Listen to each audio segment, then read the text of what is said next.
Isfahan کے متکبر امیر کا عبرتناک واقعہ۔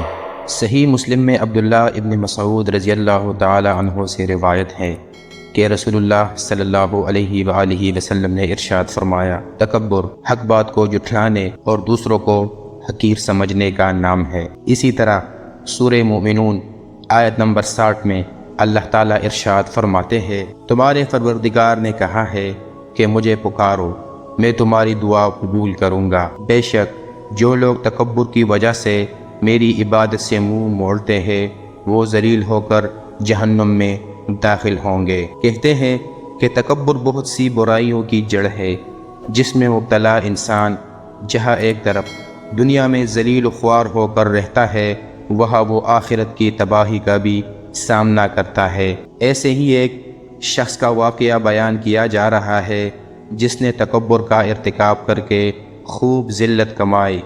واقعہ کچھ یوں ہے کہ اصفہان کا ایک بہت بڑا رئیس اپنی بیگم کے ساتھ دسترخوان پر بیٹھا ہوا تھا۔ دسترخوان اللہ کی نعمتوں سے بھرا ہوا تھا۔ اتنے میں ایک فقیر نے صدا لگائی کہ اللہ کے نام پر کچھ کھانے کے لیے دے دو۔ اس شخص نے اپنی بیوی کو حکم دیا کہ سارا دسترخوان اس فقیر کی جولی میں ڈال دو۔ عورت نے حکم کی تعمیل کی۔ جس وقت اس نے اس فقیر کا چہرہ دیکھا تو دھاڑے مار کر رونے لگی۔ اس کے شوہر نے اس سے پوچھا، بیگم آپ کو ہوا کیا ہے؟ اس نے بتلایا کہ جو شخص فقیر بن کر ہمارے گھر پر دستک دے رہا ہے وہ چند سال پہلے اسی شہر کا سب سے بڑا مالدار اور ہماری اسی کھوٹی کا مالک اور میرا سابقہ شوہر تھا۔ چند سال پہلے کی بات ہے کہ ہم دونوں دسترخوان پر ایسے ہی بیٹھ کر کھانا کھا رہے تھے جیسا کہ آج کھا رہے ہیں۔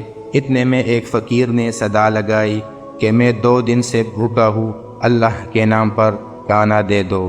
یہ شخص دسترخوان سے اٹھا اور اس فقیر کی اس قدر پٹائی کی کہ اسے لہو لہان کر دیا۔ نہ جانے اس فقیر نے کیا بد دعا دی کہ اس کے حالات دیگرگو ہو گئے، کاروبار ٹپ ہو گیا، وہ شخص فقیر و کلاش ہو گیا۔ اس نے مجھے بھی طلاق دے دی اور اس کے چند سال گزرنے کے بعد میں آپ کی زوجیت میں آ گئی۔ شوہر نے بیوی کی یہ باتیں سن کر کہنے لگا، بیگم کیا میں آپ کو اس سے زیادہ تعجب خیز بات نہ بتلاؤں؟